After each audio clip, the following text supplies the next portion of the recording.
Bienvenue chers fidèles de l'émission Majuscule Propos, bienvenue chers fidèles de la télévision rwandaise.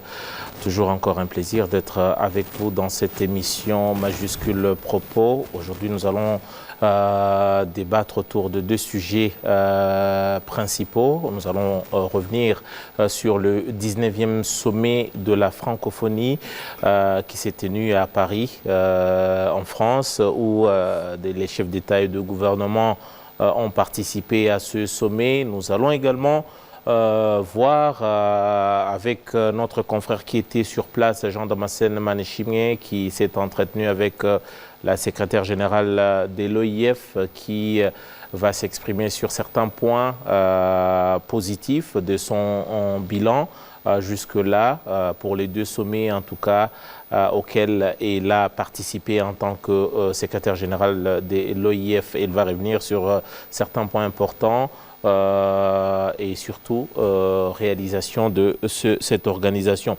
Nous allons voir aussi, dire un mot sur certains nouveaux, notamment le Ghana qui y est parmi les nouveaux venus dans la famille de l'OIF, un pays anglophone, un pays qui n'a jamais eu d'histoire avec la langue française. Nous allons essayer de comprendre qu'est-ce qui a amené ce pays de l'Afrique de l'Ouest dans cette organisation, quelles sont les raisons, bien au-delà de la seule langue française dont les pays membres ont en commun. Nous allons revenir également ici au pays pour parler du dernier forum qui a réuni certains responsables au niveau de l'Afrique pour parler des échanges intra-africains, des échanges qui aujourd'hui, en tout cas, sont au point, j'allais dire mort, mais sinon, en tout cas, les indications sont au rouge par rapport aux échanges entre le continent et les autres continents. Qu'est-ce qui bloque aujourd'hui? Avons-nous les outils pour faciliter, sinon permettre cet échange entre pays africains? Quels sont les défis et aussi quelles sont les opportunités que devraient exploiter les Africains? Voilà donc les deux sujets qui vont nous intéresser ce soir dans cette émission Majuscule Propos. Dans ces studios, nous sommes avec Damien Mozon. Il est entrepreneur social, il est promoteur du think tank, Aina Think Tank. Il est rwando-béninois. Il nous a fait donc l'honneur d'être avec nous. Bonsoir, bienvenue Damien. Bonsoir Teddy. Voilà, bien tiré à 4 épingles comme on dit. Voilà. Merci beaucoup donc d'être là. Nous sommes également rejoints par le docteur Eric Ndushabandi. Il porte plusieurs casquettes, le docteur Ndushabandi. Il est enseignant, il est chercheur, enseignant à l'Université du Rwanda, enseignant à l'Université de Louvain en Belgique. Il est politologue surtout. C'est surtout en cette qualité de chercheur et politologue que nous l'avons invité pour essayer un peu d'éclairer cette partie de la volonté politique qui fait marcher et qui fait bloquer les choses par moment. Bienvenue, docteur. Merci beaucoup. Un plaisir d'être avec vous. Voilà, ce sont les deux qui vont être avec nous ce soir pour parler tout d'abord, comme l'intitulé de notre premier sujet l'indique, une francophonie décomplexée. C'est ce que veut ou c'est ce que veulent en tout cas les membres aujourd'hui. Quelle est la place de cette organisation aujourd'hui dans le monde, aux côtés des autres organisations au même caractère? Je commence par vous, Damien. Oui, d'abord, quand on parle de francophonie décomplexée, pendant que la secrétaire générale de l'organisation du Commonwealth, qui est le côté anglophone de la même grande famille, Madame Patricia, invitée et était assise dans la conférence, c'est de voir quand même comment, et au lieu que la francophonie soit seulement une défense de la langue française qui est liée à la France et qui est souvent interprétée sous différentes formes, comment faire en sorte qu'on puisse aller au-delà pour avoir une organisation mondiale qui pourrait avoir d'influence au même titre pratiquement que l'ONU. Donc je pense que c'est un peu l'ambition. Et c'est d'ailleurs pour ça qu'ils essaient quand même de forcer ou de forger, je dirais mieux, la diversité au sein de cette organisation. Quand vous voyez aujourd'hui, après Abdou Diouf, c'est notre sœur, Madame Louise Mushikiwabo, qui est aujourd'hui la secrétaire générale de cette organisation et qui parle couramment d'origine africaine, qui est multilingue. Elle parle couramment français, elle parle Kenya-Rwanda, elle parle anglais et d'autres langues. Et donc, je pense que c'est des choses aussi qui font qu'on puisse quand même voir un monde qui est en train d'avancer et que ces organisations qui étaient créées pour d'autres fins puissent quand même s'adapter et ne pas rester dans leur base de départ. Et je pense que c'est cette ouverture vers le monde et le fait d'avoir des membres qui ont été cités aujourd'hui, des pays comme l'Angola qui ont postulé et qui doivent devenir aussi membres bientôt, au même titre que le Ghana, membres de l'Union et de la francophonie. C'est aussi des raisons de plus pour dire on ne veut pas vraiment être un regroupement de francophones ou de francophiles, mais il faudrait aussi que ce soit cette organisation qui est un groupe de lobby, de pression, de développement, d'innovation, de créativité. Et donc je pense que c'est cela qui fait que cette organisation essaie de tous les moyens pour quand même reconquérir terrain, si je peux m'exprimer en ces termes. Reconquérir le terrain, c'est-à-dire que quelque part, c'est une organisation qui avait perdu du terrain pour une raison ou une autre. Docteur Ondou Chabandi, historiquement, dans un passé très récent, la francophonie, parmi les difficultés auxquelles cette organisation, l'OIF, a fait face, elle était vue par nombreux comme étant une autre forme, sinon un outil de ce qu'on a appelé la France-Afrique. Donc une main que la France utilise, notamment pour ses anciennes colonies ou ses partenaires traditionnels de manière politique. Est-ce que cette organisation a su, au fil des années, enlever cette carcasse ou sortir de ce cocon dans lequel on essaie un peu de l'enfouiner et surtout de le faire porter tous ces épithètes-là, forcément, qui ne sont pas très, très louables? Bien, merci beaucoup. Je suis très heureux de revenir dans cette situation après un temps. Un plaisir. Je pense qu'il faudrait cadrer historiquement qu'on parle de la francophonie et en face, nous avons l'anglophonie. C'est très important. C'est une histoire qui dure depuis les années où on pouvait voir les alignements ou alors la division du monde selon la langue. Et ce n'est pas en termes de rivalité, mais c'est en termes aussi de l'expansion de ces langues à partir de leurs origines, jusque dans les pays colonies, les colonies comme on les appelle. Ou anciennes colonies. Ou les anciennes colonies. Voilà. Et je parle de l'histoire à ce moment-là. Voilà. Et aujourd'hui, nous pouvons effectivement regarder l'évolution de la francophonie. On ne peut pas l'enlever du contexte de l'évolution politique de ces pays membres. Ça signifie quoi? Quand on commence à confondre la francophonie et la France, c'est déjà ça veut dire ce que ça veut dire. Hein? C'est déjà une première problématique. Voilà. C'est-à-dire, si le français est de la France, mais la francophonie, ça signifie les membres qui parlent français et à titre égal, parce qu'ils sont membres d'une organisation volontairement formée et sous une vision commune. La francophonie se dissocie aussi de la France-Afrique. Et ici, je répète, Madame Louise Mushikiwabo, que la francophonie n'est pas la France-Afrique. Et si nous revenons sur ce que signifie la France-Afrique, c'est toute la politique d'influence, la politique étrangère de la France comme pays par rapport aux pays africains. Et c'est une histoire qui n'a pas toujours été heureuse. C'est une histoire qui est toujours teintée par l'inégalité entre le Nord et le Sud, mais aussi des influences non partagées. Ça fait que il y a beaucoup d'histoires, des blessures même, dans cette histoire.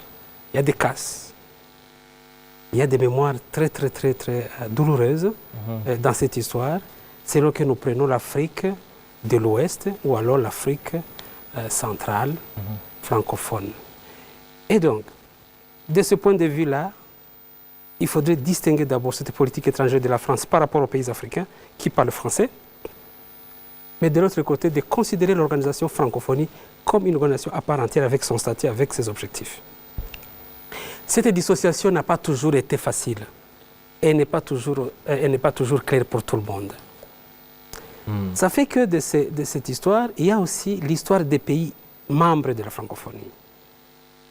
C'est-à-dire les politiques étrangères de ces pays, membres de la francophonie, par rapport à la France. Il ne faut pas regarder seulement d'un seul côté, il faut regarder aussi de l'autre côté, de comment ces pays membres de la francophonie ont pu définir leur politique étrangère en termes de politique de gouvernance, d'économie, et de savoir dans quelle mesure ils sont membres à part entière de la francophonie et les politiques intérieures de ces pays correspondent aux valeurs de la francophonie.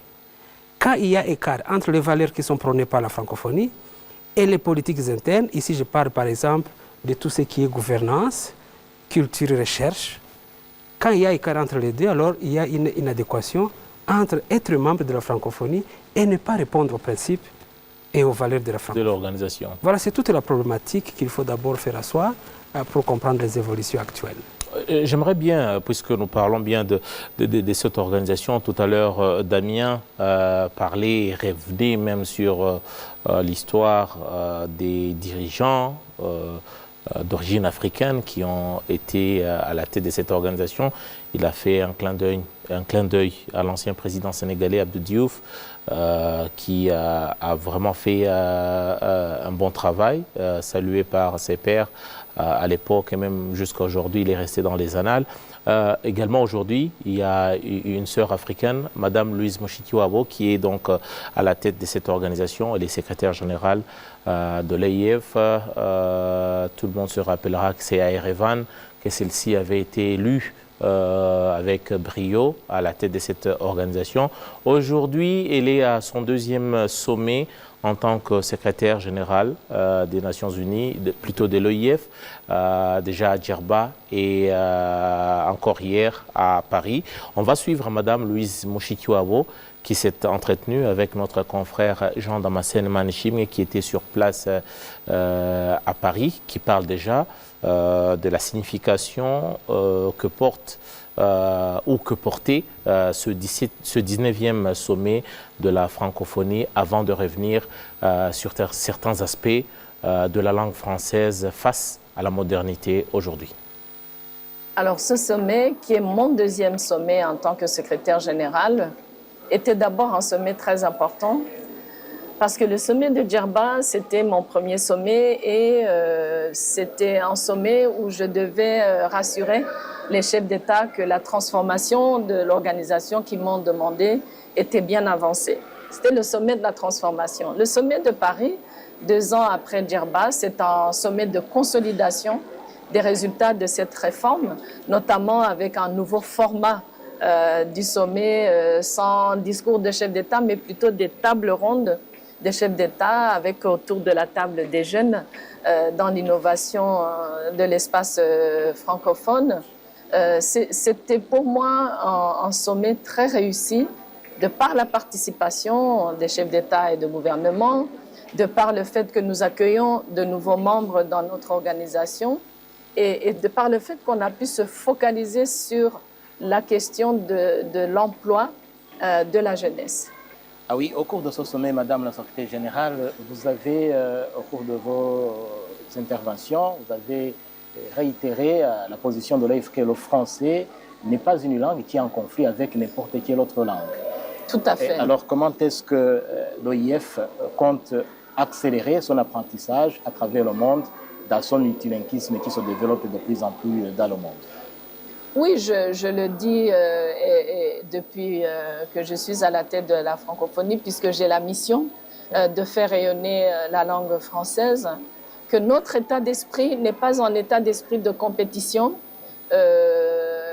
on ne va pas être bloqué par le fait que la langue anglaise a pris beaucoup d'essor, que c'est la langue qui attire surtout la jeunesse à travers le monde.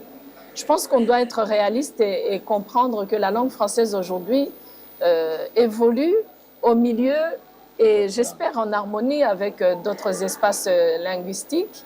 Et donc, il y a ce constat-là. Et je le vois aussi parce que c'est la réalité de nos pays. À part la France et peut-être le Québec, en quelque sorte, tous nos autres pays ont d'autres langues. Et donc ça, c'est la réalité de nos pays. Sur le plan international, la langue française perd du terrain dans les organisations internationales. L'Union européenne ici à côté de nous à Bruxelles, New York au niveau des Nations Unies, même Addis Abeba à l'Union africaine. Et ça, c'est un constat. Au niveau de l'Europe aussi, nous avons 19 membres de l'OIF qui sont aussi membres de l'Union européenne. Donc mon rôle, c'est aussi de rappeler aux États que c'est eux qui portent la langue et c'est aussi eux qui prennent les décisions par rapport à l'utilisation de la langue française dans les organisations internationales. Oui. Et donc, pour nous, moi, j'aimerais beaucoup que la langue française ne continue pas de reculer. Comme je dis souvent, je suis pour arrêter le recul, faire reculer le recul du français. Mais je trouve qu'il ne faut pas trop s'en faire. On est une langue parmi d'autres. Nous sommes quand même un bloc très important. Nous ne devons tout simplement pas perdre de terrain. Et d'ailleurs, j'avais demandé au chef d'État lors du dernier sommet à Djerba, en Tunisie, de s'engager sur la langue française dans le multilinguisme, qui est la réalité du pays. Et je suis très fière de 8 pays, dont mon propre pays, le Rwanda, qui depuis Djerba, donc il y a 2 ans, se sont prêtés à un exercice d'évaluation par l'OIF de l'état de la langue française pour un suivi, en accompagnement de ces pays-là. Donc 8 pays dont le Rwanda est sur les 5 continents, le Vietnam, l'Arménie, la Côte d'Ivoire, le Rwanda, les Seychelles, c'est des pays qui ont accepté de travailler avec nous pour que la langue française soit plus présente dans les pays. Madame Louise Mushikiwabo, secrétaire générale de l'OIF, qui s'exprime par rapport à la place de la langue française et également aux côtés des autres langues. Elle parle ici du multilinguisme.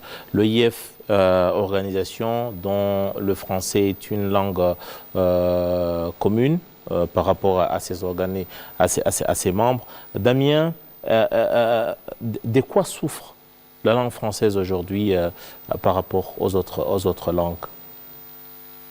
Bon, je pense humblement que l'anglais dont notre sœur a fait mention tout à l'heure, c'est une réalité parce que il y a, je pense, de façon palpable, je ne vois pas combien d'anglophones, même quand on prend nos pays africains ici, vont dans les pays francophones aujourd'hui pour aller apprendre le français autant que des jeunes, des étudiants de nos pays francophones qui se déplacent vers des pays anglophones ou pays bilingues pour apprendre l'anglais. Et donc, cela fait que la langue française, qui était considérée comme cette langue de Molière, et quand vous rentrez dans l'histoire de cette langue qui quand même se vénérait comme une langue d'influence dans le temps, à un moment donné, on disait même que la langue même de la politique, c'était la langue française. Et aujourd'hui, comme elle souligne cela, nous avons tous suivi tout à l'heure. Elle dit que les grandes institutions... Dans les grandes institutions comme à l'ONU, les gens parlent en anglais. Et parfois, moi je suis confronté à des situations où nous allons dans des réunions où parfois même le nombre de participants dans ces réunions sont peut-être à 80% francophones. Mais les 20% anglophones arrivent à imposer que ce soit l'anglais qui soit parlé parce que quelque part, ils se disent c'est quand même notre langue, la langue du monde, vous devez vous adapter à nous. Et on se dit, mais si c'est la démocratie, normalement, si on est 80 sur 20, c'est nous qui avons gagné. Mais finalement, ils insistent parce qu'ils se disent, bon, je me rappelle vivement dans une de nos réunions de Rotary au Gabon. Et puis, les anglophones étaient très minoritaires, mais ils disaient, mais vous savez que le Rotary vient des États-Unis, donc les sources sont d'abord en anglais avant que vous ne les traduisiez. Donc, si vous ne nous faites pas écouter la séance en anglais, c'est que la séance n'aura pas lieu. Mais si vous voyez le nombre de participants, on parle des pays de l'Afrique centrale où on était une dizaine de pays, mais c'est les anglophones dont on parle. C'est une minorité qui venait d'un seul club, peut-être du Rwanda ici, et d'ailleurs, d'une autre partie du Cameroun.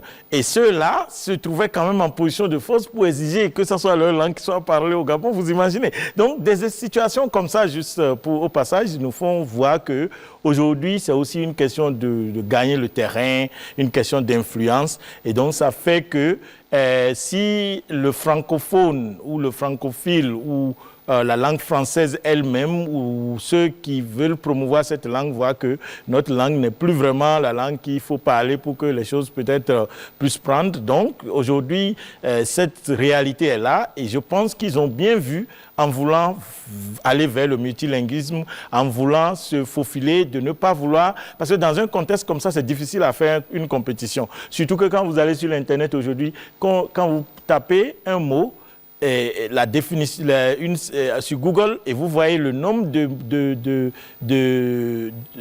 références que vous trouvez en anglais par rapport en français, il n'y a pas de comparaison. Donc ça fait vous parlez des moteurs de recherche. Des moteurs de recherche, quand vous tapez un mot en anglais et vous tapez le même mot en français et vous faites la recherche, vous vous rendez compte que bon...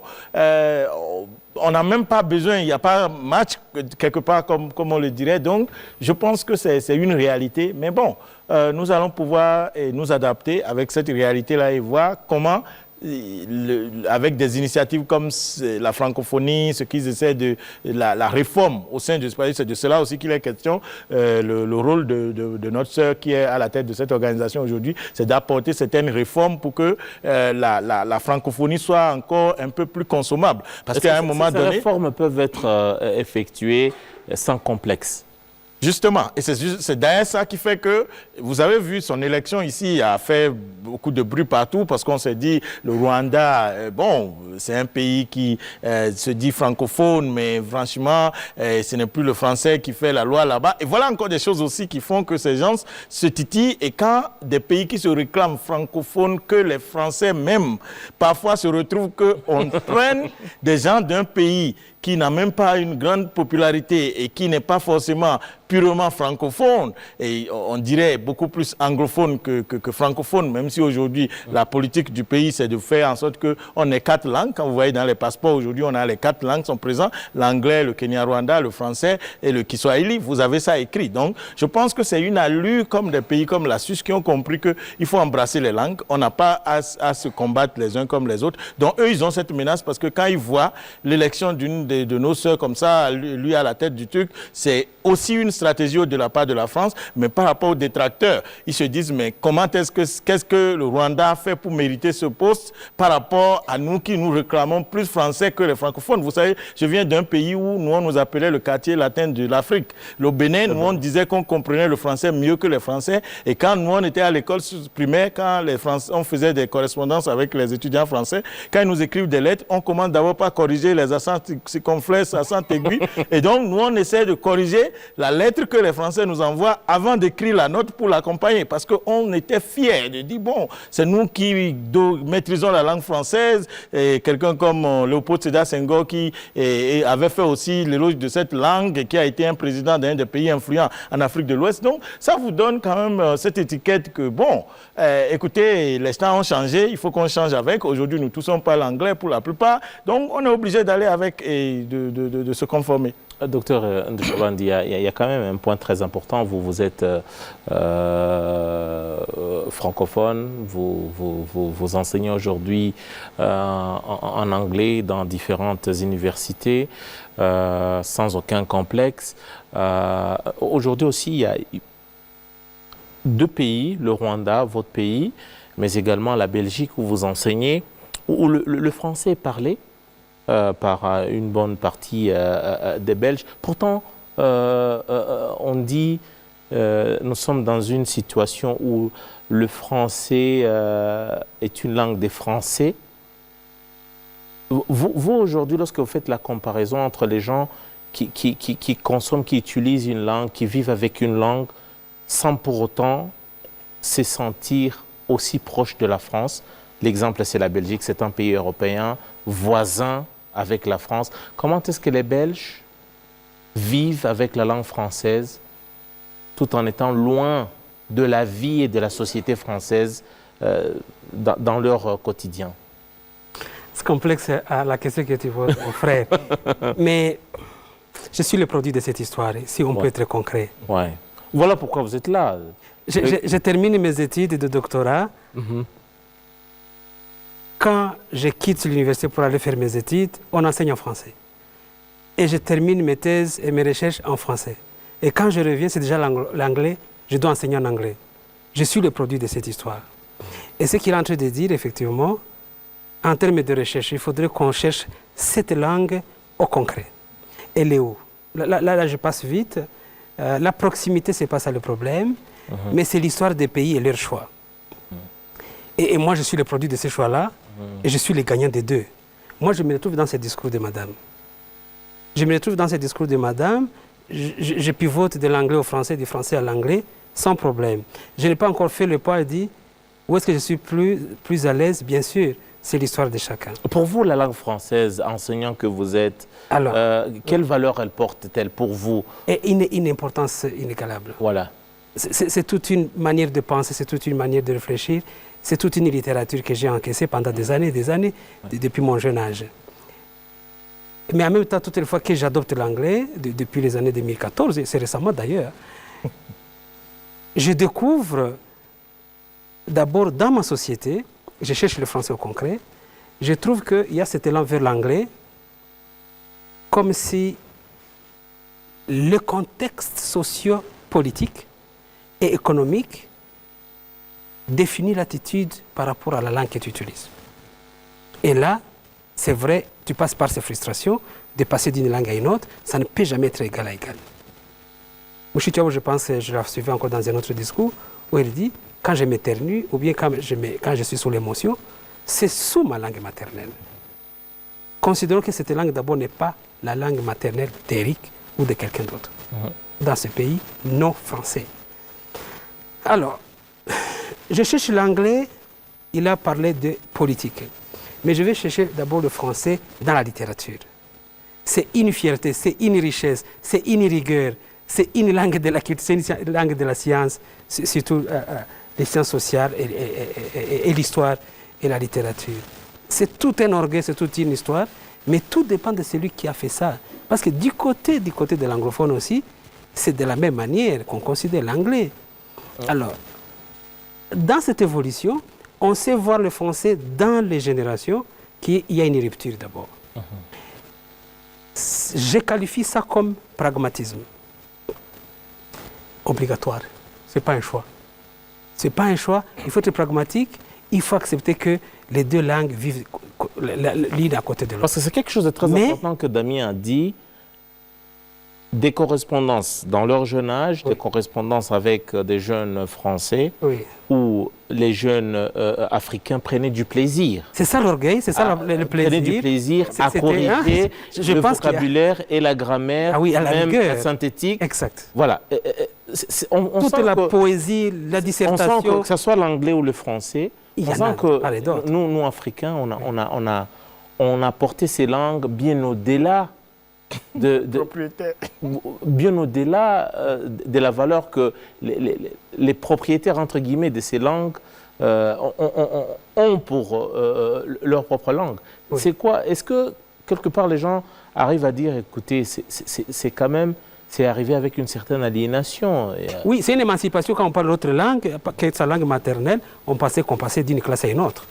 Donc c'est complexe, qui est d'ailleurs très colonial.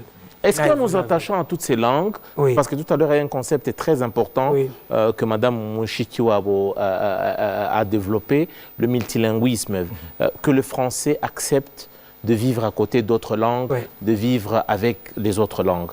Est-ce que, Africains que nous sommes sur ce plateau, est-ce que l'amour effréné qu'on a eu de ces langues étrangères, que ce soit l'anglais ou le français aujourd'hui, n'a pas aussi quelque part contribué à oublier la valeur de nos propres langues, où aujourd'hui il faut revenir aux sources ou à nos vraies valeurs? Oui, nous allons passer à un autre sujet peut-être là, et là c'est un vrai combat. Il faudrait un débat par rapport à ça. Oui. Ça c'est oui, parce qu'on pense que le français, l'anglais vient remplacer nos langues maternelles. Mais ça c'est un autre débat, je pense. Nous en étions... Comment vivre avec cette langue, la langue française, alors, avec nos langues? J'étais au système d'enseignement, éducation, la littérature, la culture, tout ce qui est véhiculé par rapport à ça. Mais il y a une autre dimension, l'entrée par laquelle le français et l'anglais passent, c'est le politique.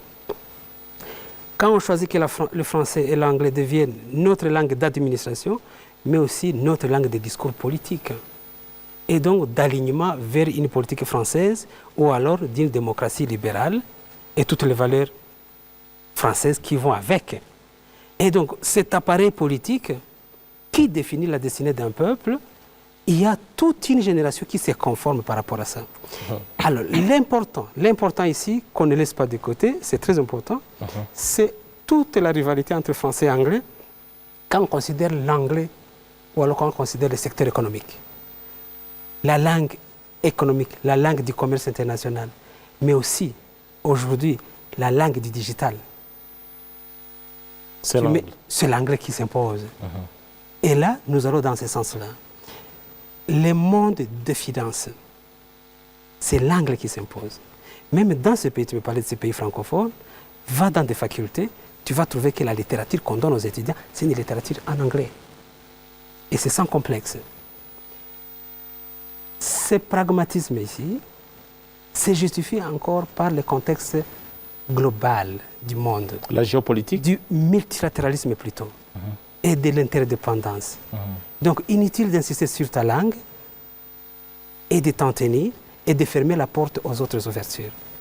Moi, je pense que l'orientation que nous entendons ici, ça nous interroge. Mais si nous posons les structures d'éducation, on sait voir qu'il y a un éclatement qui fait richesse, mais qui fait préjudice aussi aux deux langues. Permettez-moi de vous faire écouter un autre son de cloche. Il y a notre confrère Jean-Damascène Manichimé qui s'est entretenu avec un autre francophone. C'est un journaliste marocain. Il s'appelle Benoît Malé Dibento, magazine Afrimag. Il est marocain. Il s'exprime aujourd'hui également sur la situation de la langue française par rapport à la globalisation et surtout à la modernité à laquelle nous faisons face aujourd'hui. Et il y a les échanges intra-africains qui sont à promouvoir. Et justement, on est dans une logique environnementale de circuit court. L'Afrique doit à tous les éléments pour pouvoir être autonome. Et je pense que la francophonie est un élément qui peut parfaitement stimuler cet aspect. Je vais prendre un autre exemple sur l'industrie culturelle et créative, lycée. Hein. Quand vous allez sur une chaîne de télévision africaine, vous regardez le top 50 des chansons, prenez vous sélectionnez les chansons francophones, vous avez au moins un tiers des chanteurs qui chantent dans une langue nationale ou dans une langue régionale. Regardez dans le monde lusophone ou le monde anglophone, c'est principalement, uniquement les chanteurs chantent uniquement en anglais. C'est dommage. Après, concernant l'intelligence artificielle, puisque vous me posez aussi cette question, justement. Là aussi, le Québec est à la pointe avec une structure qui s'appelle Data Franca, qui est financée par le gouvernement du Québec avec l'appui de l'Université de Montréal, de Laval, et ils ont mis en place un dictionnaire lexique de 5000 termes francophones. Ce ne sont pas des traductions de l'anglais vers le français, c'est vraiment des créations d'intelligence, donc qui vraiment sont préhensibles et compréhensibles. Et donc on fait pareil sur la cybersécurité, sur la statistique, sur la photonique, etc. Donc le langage des sciences, il faut que justement il ne soit pas monolangue mais multilangue. Et la francophonie va dans ce sens-là. Oui. Et revenons un peu sur ces thématiques de l'environnement. Aujourd'hui, le continent africain est le continent qui souffre le plus des conséquences du changement climatique. Tout à fait. C'est une injustice. Et je pense que les pays africains ont besoin quand même de faire entendre leur voix. Est-ce qu'il y a une issue qui pourrait être trouvée? Ce que je pense, c'est qu'il faut que les Africains se battent et mettent le point sur la table. Et ça, c'est aussi un gros problème, c'est que malheureusement, dans le continent africain, beaucoup de pays j'allais dire, ont un problème de corruption qui fait que, justement, ils tombent à la merci, j'allais dire, de structures financières rapaces, vautours, qui font mal à l'Afrique. Voilà, merci donc à Jean-Damascène Mané-Chibien pour cet élément. Damien, une réaction par rapport aux propos du confrère marocain. Est-ce qu'il a raison dans la globalité de son idée? Oui, bon, c'est difficile de dire avoir raison ou tort, mais l'autre chose que je peux déjà dire... Il y a du concret dans ce qu'il dit. Oui, le concret ici, on peut déjà partir même de nos langues maternelles. J'ai vu que notre cher aîné, le professeur, ne voulait pas qu'on s'aventure sur ce terrain. Mais vous avez nos enfants aujourd'hui qu'on envoie dans soi-disant des écoles d'élite et vous allez dans les maisons visiter des parents et leurs enfants ne comprennent pas la langue maternelle de leurs parents, ni du père, ni de la mère. Parce qu'on se dit, bon, de toutes les façons, si l'enfant comprend une langue africaine, qui a été promue, à quel niveau, à quel degré? Est-ce qu'on est en train de promouvoir Mme Mouchikabo aujourd'hui à la tête de la francophonie parce qu'elle est excellente seulement en Kenya-Rwanda? Je crois peut-être qu'il y a des Rwandais qui parlent mieux Kenya-Rwanda qu'elle. Mais c'est parce qu'elle a su prendre avantage des langues extérieures qu'elle a ce poste aujourd'hui. Donc quand les gens se disent réalistes, ils disent, bon, et ils vont jusqu'à l'extrême à ne même pas permettre à ce que leurs enfants parlent même leur langue maternelle. Et donc, le même truc se reproduit aujourd'hui. Là, vous évoquez ce qui devait être un avantage qui devient une acculturation. Une acculturation, malheureusement. Parce qu'en réalité, la langue, dans ce cas, quand le français se retrouve dans le même cas que certains, sans accuser qui que ce soit, de nos intellectuels aujourd'hui, qui ne veulent même plus que leurs enfants parlent leur langue maternelle au profit de ces langues importées, de ces langues extérieures. Donc, le français se trouve aussi à ce niveau où vous allez dans les universités comme Sciences Po et toutes ces grandes universités aujourd'hui en France où vous voyez que les cours se passent normalement en anglais et personne ne crie au scandale pour ça. Parce qu'ils se disent, bon, si la personne doit se vendre sur le marché mondial, et qui peut-être l'enfant un jour va aller et servir au Japon, un peu partout dans le monde, avec l'anglais, il a plus de chances, d'opportunités que de le limiter à ce français, surtout qu'on suppose que pour eux, c'est considéré comme un acquis déjà. Malheureusement, chez nous, ce n'est pas toujours un acquis, nos langues maternelles. Donc, c'est sur cet aspect que ce qu'il dit, vous voyez, quand les anglophones chantent en anglais, ils chantent seulement en anglais parce que justement, dans leur conception du monde, quand quelqu'un parle 3 langues, la personne est trilingue. Quand quelqu'un parle 2 langues, la personne est bilingue. Mais celui qui parle une langue doit être seulement anglophone. Et ils l'ont écrit dans des livres. C'est dans des recherches. Donc, les anglophones considèrent que c'est vraiment leur langue qui est la langue qui dicte la loi, de telle manière que même s'ils doivent chanter, c'est normal de chanter en anglais. Mais ceux qui sont francophones, dans nos pays francophones aujourd'hui, allez même dans nos pays africains, mais même en Occident, ils sont obligés d'aller mettre un peu d'anglais dedans pour avoir l'audience. Et donc, ils ont tendance à chanter dans d'autres langues, et en l'occurrence l'anglais, que de chanter dans cette langue française qui est quand même aussi belle, aussi quand même en termes de musique. Quand j'écoute une musique en langue française par rapport à la langue anglaise, peut-être, si les choses vont normalement, je devrais peut-être aimer une musique beaucoup plus dans la langue française par rapport à sa rhétorique que la langue anglaise que je trouve assez carrée, assez pragmatique, que la langue française qui peut-être parfois a un peu du côté humeur et d'autres rétonations qui font que on a plus de plaisir à écouter le français, il faut qu'on le dise, que peut-être à écouter l'anglais. Mais comme c'est la langue de service et c'est la langue qui donne plus d'opportunités, on préfère s'en accrocher. Je préfère vous poser une toute dernière question. C'est une organisation, l'EIF, qui compte aujourd'hui en son sein plus de 80 membres. Elle ne cesse d'attirer davantage de membres. En l'occurrence, ici, le Ghana, un pays anglophone qui a été officiellement admis comme membre à part entière de cette organisation. Docteur Ndouchabandi, puisque vous avez évoqué la géopolitique, qu'est-ce qui peut pousser ou attirer un pays comme le Ghana dans cette organisation-là? Pourtant, ici, nous parlons du monde, du business, la langue qui gère les affaires dans le monde, c'est l'anglais. Qu'est-ce que le Ghana vient chercher dans cette organisation aujourd'hui? Super. Moi, je pense que tout élément, toute opportunité pour un pays actuellement qui lui permet d'avoir un cadre de coopération avec un autre, c'est devenu une obligation. C'est encore le multilatéralisme, je le répète. Et cette interdépendance absolue actuellement. Et alors, toute porte qui ouvre vers un cadre de collaboration, on y entre. Peu importe ce qu'on va y gagner, on ne sait pas. Voilà. Mais je prends des éléments de cette intervention. C'est très important qu'on y revienne. Voilà. De notre confrère marocain. Oui. Le premier élément, c'est le français, comment il s'impose comme une langue qui répond aux enjeux actuels. C'est-à-dire le développement durable. J'ai vu certains projets maintenant. J'ai envie de voir cette francophonie au concret. Non pas une francophonie qui est dans la lutte de s'affirmer. Non pas dans une anglophonie, dans une francophonie qui est en train de vouloir sauver quelque chose. Mais plutôt engager ces Français dans l'innovation, dans la créativité, dans les sciences et les technologies. Et là, je ne pense pas qu'on a eu beaucoup de projets dans ce sens-là.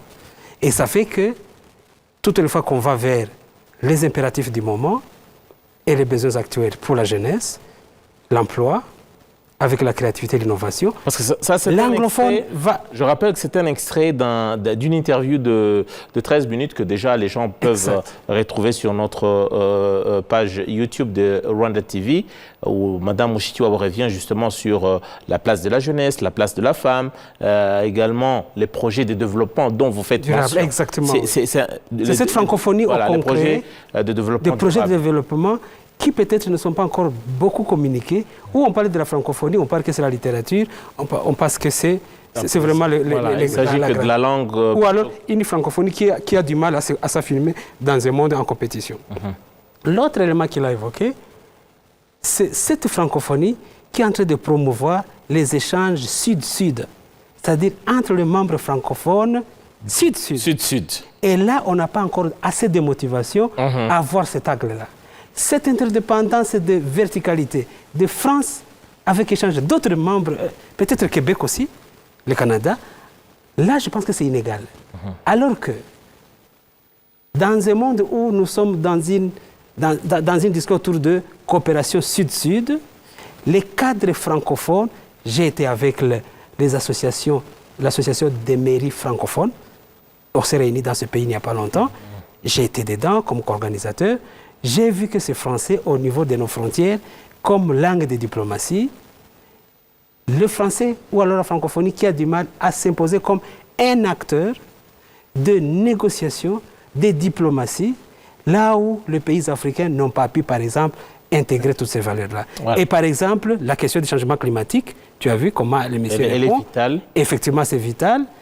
Et toute la discussion sur la recherche de la paix, mais aussi sur la protection de l'écosystème, on voit moins la francophonie que l'anglophonie qui est en train de s'adresser à ces enjeux concrets.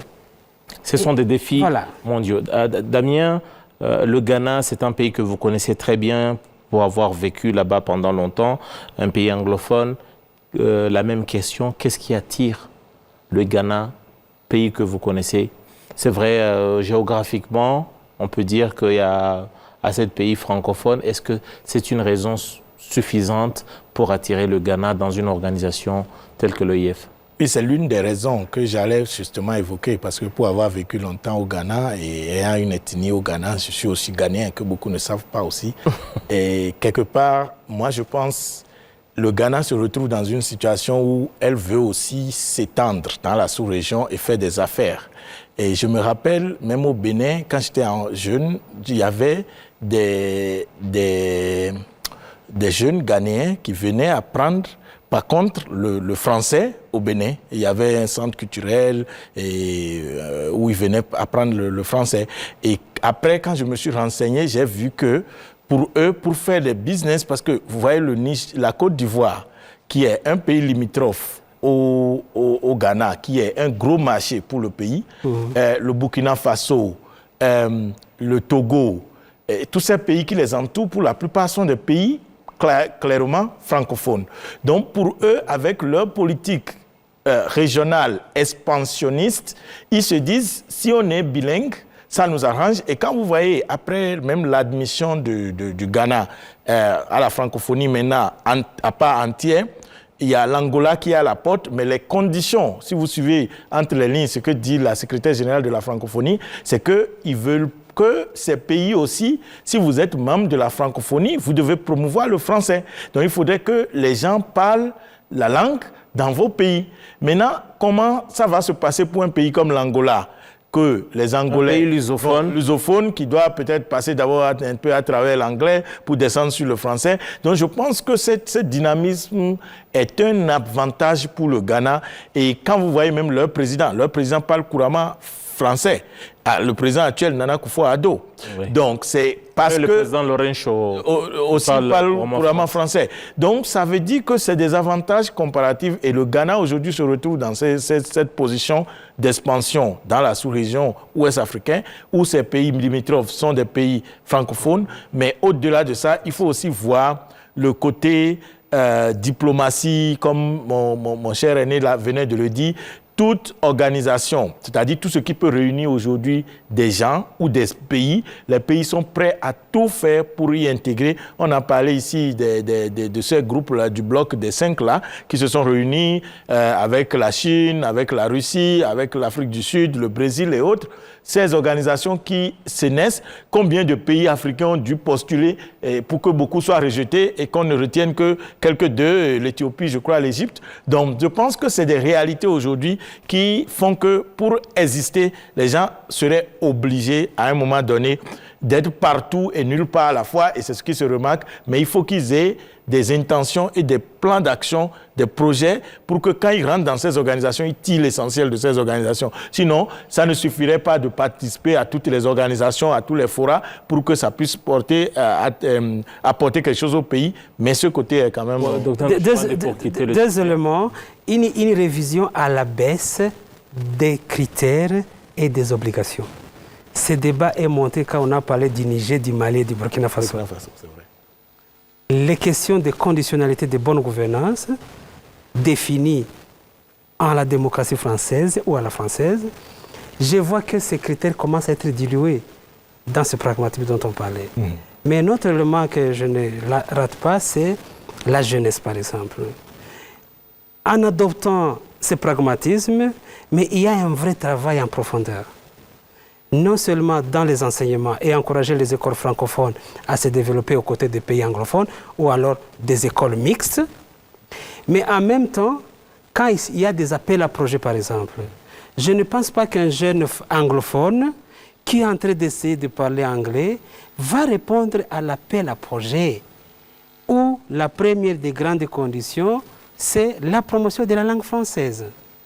Et donc, c'est une fois membre, mais l'accompagnement demande un travail en profondeur, que ce soit dans les systèmes d'enseignement, dans les programmes d'éducation, je veux dire, dans l'administration, dans les systèmes judiciaires, que surtout en économie, dans les langues d'échange, que les langues d'échange soient aussi le français. Et donc, l'investissement dans des programmes des sciences et technologies en français, l'innovation et la créativité en français, ça va demander un travail de profondeur. Voilà, en tout cas, on y arrive. Voilà, c'est très important parce que ce qui est sûr ici, nous devons dire que chaque pays doit s'aligner, doit s'engager dans des organisations, doit rejoindre des organisations d'abord pour l'intérêt, voilà, ses priorités, son agenda, sa vision. Ça, c'est très important puisque, comme on dit, il n'y a pas toujours que les intérêts qui comptent pour les individus, mais les intérêts comptent encore davantage pour les pays. Pour terminer notre émission, nous allons toucher un mot sur le dernier forum qui s'est tenu à Kigali autour des échanges intra-africains. C'est un forum qui a réuni le monde du business. Il y avait également la présence du chef de l'État Paul Kagame qui a ouvert les travaux de ce forum. Mais ce qui nous intéresse ici le plus, on va parler de la ZLECAf. Vous savez, c'est dans cette même salle que vous voyez en image à Kigali, au Kigali Convention Center en 2018, où avait été en tout cas lancé la ZLECAf, cette zone de libre-échange économique continentale qui aujourd'hui peine en tout cas à faire ses preuves. La volonté politique, il y en avait. Aujourd'hui, des questions qu'on se pose. J'aimerais bien tout d'abord parce qu'il y avait un champion à l'époque qui est l'ancien président nigérien, le président Amadou Issoufou. J'aimerais bien qu'on puisse suivre le président Amadou Issoufou qu'on a en image là-bas pour entendre de ce qu'a été la ZLECAf depuis sa création ici à Kigali et aujourd'hui, quel est le bonhomme de chemin que ce marché a parcouru à ce jour. On va suivre le président Amadou Issoufou.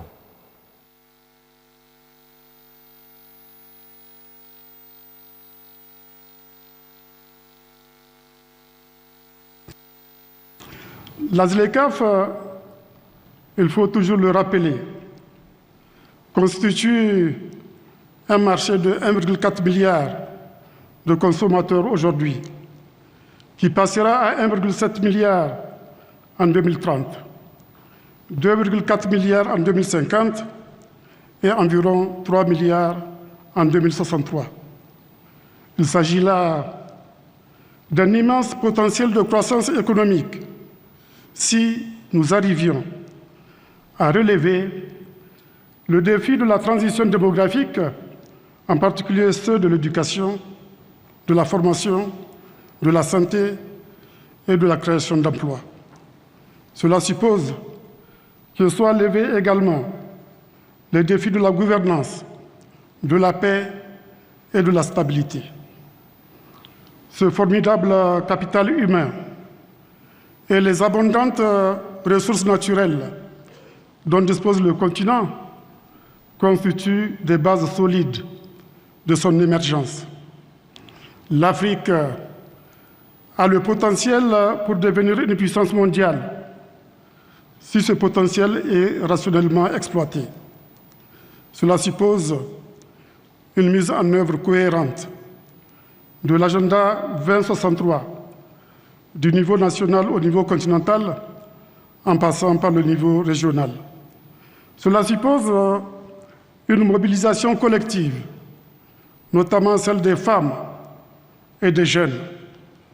Cela suppose en particulier que nous surmontions, entre autres, les défis de l'échange inégal. L'échange inégal a toujours été un instrument d'appauvrissement de notre continent. Entre 1997 et 2007, par exemple, l'Afrique a perdu, selon la Banque mondiale, 120% de son PIB du fait de l'échange inégal. Aussi, l'Afrique doit-elle tout mettre en œuvre pour mettre fin à son statut de simple réservoir de matières premières et d'importateur de produits finis. We need to fix our politics. Nous devons réparer notre politique, notre gouvernance, et tout commence par un changement d'état d'esprit et une clarté de vision. Quand les gens parlent de la ZLECAf et du faible niveau du commerce interafricain, la première chose qui vient à l'esprit est le manque de libre circulation. Pourquoi devrait-il y avoir cela? Pourquoi ne devrait-il pas y avoir libre circulation des personnes, des biens et des services? Pourquoi les gens d'un pays ne pourraient-ils pas se déplacer librement à travers la frontière vers un autre pays, à travers tout le continent? Quel est le problème? Across the border to another country, across the whole continent. What is the issue? C'est quoi le problème? La question est posée par le chef de l'État Paul Kagame. Bien avant lui, il y a eu l'ancien président nigérian Amadou Issoufou. Tous les deux, je pose la question, lors de la création de ce marché, il y a eu la volonté politique, puisque c'était lors du sommet des chefs d'État et de gouvernement de l'Union africaine. Les opportunités, il y en a. Le président Amadou a dit, il a dressé, il a montré le potentiel. Mais à vous, je pose la même question que le président Paul Kagame pose. C'est quoi le problème? Qu'est-ce qui cloche, Damien? Je crois que si on suit de loin ce que le président a dit le jour-là, il dit que c'est un problème de politique qu'il faut régler. Parce que c'est la politique qui crée ce dégât malheureusement. Et vous avez vu dans le discours du président, quand il parlait de pourquoi c'est difficile pour des biens et des services et des individus de pouvoir circuler librement entre le continent. Et au milieu du discours, il dit, bon, moi je parle même de circuler entre les frontières, mais vous savez qu'il y a plein de pays où, en Afrique, où des gens ne peuvent même pas circuler librement ni avec leurs biens à l'intérieur de leur propre pays. Les gens ont applaudi, moi ça m'a fait couler des larmes. Parce que je me dis, voici des situations qui se posent. Moi, j'ai vécu dans des pays que je ne vais pas nommer, où vous vous rendez compte que, pour des raisons de régionalisme, de politique, quelqu'un prend son poulet ou son mouton au nord, il veut vendre au sud. On lui dit, parce que ce n'est pas eux qui sont au pouvoir, que est-ce qu'il y a l'acte de naissance, est-ce qu'il y a des cartes de vaccination de ce poulet ou de ce chien, ou de ce mouton ou de ce bétail qui veut vendre de l'autre côté. Et on sait que c'est une manière de le bloquer. Comment on peut demander des cartes d'identité ou des cartes de vaccination à des animaux à l'intérieur d'un pays pour qu'on puisse le vendre là-bas, alors que des êtres humains dans ces mêmes pays n'ont pas de ces mêmes papiers. Et des fois, on harcèle des gens. J'ai traversé des pays que moi qui dépense beaucoup d'argent à visiter le pays. Oui, on est d'accord, ça c'est une question de gouvernance. C'est une question de politique. Docteur de Chabandi, les chefs d'État s'accordent sur certains principes dans des grandes réunions et arriver à la maison, en tout cas, la parole est difficile. C'est exactement ça. La politique étrangère, la politique de coopération régionale, c'est un jeu à deux niveaux. Capacité d'articuler les priorités internes des politiques domestiques et les besoins des peuples avec les exigences à l'international ou au régional. Cette harmonisation, il y a peu de présidents encore qui font ça. La capacité de signer et de demander au pays de suivre, il y a d'abord, tu trouves un problème de gouvernance et une instabilité des systèmes de gouvernance, absence de paix, mais une désarticulation entre les secteurs économiques. Désarticulation entre les finances, avec l'agriculture qui est le secteur principal, l'inadéquation entre le contenu de l'enseignement et le marché du travail. Ça fait qu'une fois le marché signé, on se rend compte que vous n'avez pas ni l'harmonisation des tarifs et des taxes au niveau des frontières parce que vous ne parvenez pas à contrôler les systèmes de gouvernance et de corruption. Et on est bloqué à ce point-là. Mais ici, ce qui est essentiel, c'est que le cadre est déjà là. Encore une fois, on ne va pas en rester à la volonté politique ou alors à la mentalité de ne pas vouloir changer. On n'est pas si bête. Mais il y a aussi des problèmes structurels des structures de la monnaie qu'on utilise comme critère d'échange. Ça fait que les prix sont incontrôlés et l'écart entre les plus riches qui maximisent les profits et les pauvres. Le gap reste. Donc c'est très structurel. Voilà, c'est un problème structurel, un des problèmes qui gangrène le continent africain. En tout cas, espérons que de la volonté politique, il y en a, il y en aura toujours parce que tout cela est dans le plus grand bien des peuples d'Afrique. Merci en tout cas à tous les deux, Dr Ndouchabandi et à Damien Mozoun, pour votre contribution. Merci également à Constantin Ouassé et toutes les équipes au niveau de la régie. Grand merci à vous, l'audience qui nous avait suivis. J'aurai tout le plaisir de vous retrouver très prochainement pour un nouveau numéro Majuscule Propos.